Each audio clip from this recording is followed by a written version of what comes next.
ও দরদি আল্লাহ, আমি গুনাহগার, আপনি জানেন আর কেউ জানে না।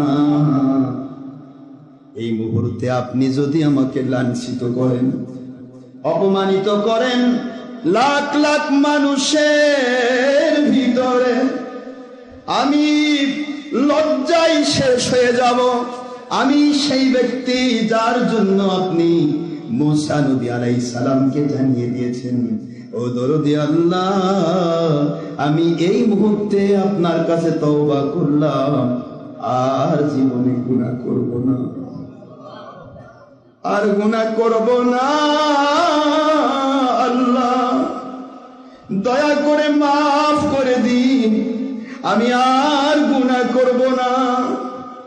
এই বলা মুহূর্তের মধ্যে বৃষ্টি নাজিল হয়ে গেল।